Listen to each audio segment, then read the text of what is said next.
안녕하세요. 나가 치대도 입니다. 디니 말로 치대야 코리아 사치가 비싼나라고 뼈뼈비와 맘에 이웃어디 치 코리아 치가 비싼나라고 뼈뼈게 치대의 채널이 온라인 엔스프와이리로 비부 치대야 답소치 말에 아슬로시나 치대로 사비로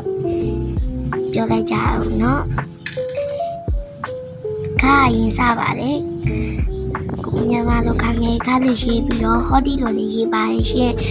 ဒါလေးကတော့နားဖြစ်ပါတယ်မြန်မာလိုနာငယ်နားလို့ခေါ်ပြီးတော့ချစ်တယ်ကိုရီးယားစာပြတယ်လို့မြားလေးထိုးတယ်လို့ရေးပါမယ်ဒါလေးကတော့ထားဖြစ်ပါတယ်မြန်မာလိုသူ့ကိုဓာတ်တွေထားလို့ခေါ်ပြီးတော့သူ့ကိုလည်းပြင်းချောင်းလေးထိုးထားတဲ့အတိုင်းရေးပါမယ်ဒါလေးကတော့ ra ဖြစ်ပါတယ်သူ့တော့ ra ရေးဝါရေးပါရကရသူမဟုတ်လားလို့ခေါ်ပါတယ်ဒါလေးကတော့အရေးကြီးရပေါ့နော်ဒီရေးသားပုံရေးသားနည်းလေးကတော့မြားထိုးတယ်လို့လေးပဲရေးမှာရှိဝါလို့ရေးပြီးဖတ်နော်လာလို့ဖတ်တယ်နော်မှားမှာကြောက်လို့ပါဒါလေးကတော့မဖြစ်ပါတယ်ပြေးချောက်ပြသားတယ်လို့လေးရေးပြီးတော့ညီမလိုမရင်မလို့ခေါ်ပါတယ်ဒါလေးကတော့ဘာဖြစ်ပါတယ်မြင်းချောက်ပြသားတယ်လို့လေးရေးပြီးတော့ညီမလိုပါလက်ချိုက်ပါဒါမှမဟုတ်သူ့ကိုမဟုတ်ဘာကိုရေးပါလို့ခေါ်ပါတယ်သူ့ကိုရေးတော့ပါလက်ချိုက်ပါလို့ရေးပြီးတော့ဘောနော်ဘာကိုရေးပါလို့ဖတ်ပါတယ်ဒါလေးကလည်း तू ကဘယ်လိုပုံစံလဲဆိုရင်ခုနra နဲ့တူပါပဲ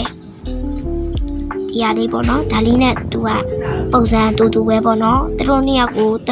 သတိထားပါမယ်နောက်တစ်ခုလေးဆက်ပြောပါမယ်ဒါကတော့စဖြစ်ပါတယ်သူ့ကိုတော့စလို့ရေးစပြုတ်ဖတ်ပြီးတော့ရေးထားရင်တော့မြေးချောင်းလေးပေါ့ရေးထားပါမယ်မြေးချောင်းလေးတွေထိုးပြထားတာပေါ့နော်အဲ့လိုလေးရေးဖို့ပါဒါလေးကတော့ဝါရေးဝါဖြစ်ပါတယ်သူကတော့အပေါ့နော်သူ့ကိုတော့အာလို့ပြောတယ်သူက0ပုံစံလေးဒါကတော့ချားဖြစ်ပါတယ်ကာငယ်ရပင်ချပါမြန်မာဖဲ့တော့ချပါနော်ရေးရင်တော့ဒီလိုလေးပဲရေးပါနော်ဒါလေးကတော့ချဖြစ်ပါတယ်သူ့တော့ခါခွေရပင်ချလို့မြန်မာလိုဖတ်ပါတယ်ဒီကိုရီးယားလိုဖဲ့တော့ချပါနော်သူ့တော့ရေးသားဖို့ရေးသားနေတယ်အဲ့လိုပဲရေးပါဒါကတော့ခဖြစ်ပါတယ်သူကလေအင်္ဂလိပ်လို F နဲ့တူတယ်ပေါ့နော်မြန်မာလိုခါခွေခပါဒါလေးကတော့ထဖြစ်ပါတယ်သူကလည်းအဲ့လိုပဲပေါ့နော်ထစစ်တူရထအင်္ဂလိပ်လို E နဲ့တူတယ်ခုတည်းကချစ်တဲ့ပြဝါတွေကတော့အခြေခံပြီးဆက်နှလုံးလေးဖြစ်ပါတယ်တရားလေးတွေကိုတေချာကျက်နိုင်တော့ပို့ပြီးကောင်းပါတယ်ပေါ့နော်ဒါလေးတေချာကျက်နော်နောက်ဒီဝါဟာရတွေလည်းရသွားမှာဖြစ်ပါတယ်လွယ်တကူပေါ့နော်ဒါလေးချစ်တဲ့ရမြတ်သားလေးရကမေးပါတယ်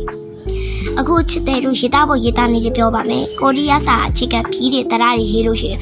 ဘယ်ကနေညာကိုပဲသွားတယ်လို့အပေါ်ကနေအောက်ကိုပဲသွားပါတယ်ပေါ့နော်ဒီမှာငင်းချောင်းလေးကိုတေချာကြည့်ပါချစ်တယ်ဒီမှာလက်လီနဲ့လည်းလုပ်ပြတေချာနားမလဲပေါ့နော်ဒါလေးကတော့ရေးသားဖို့ရေးသားနေလေးနဲ့ကိုရီးယားစာအခြေခံပြီးဆက်နှလုံးလေးကိုပြပေးပါတာဖြစ်ပါတယ်အားလုံးပဲချစ်တယ်ပြောတယ်လို့ပေါ့နော်တေချာလေးတော့ချက်ပေးပေါ့နော်တေချာလေးချက်ပေးမှရမှာဖြစ်ပါတယ်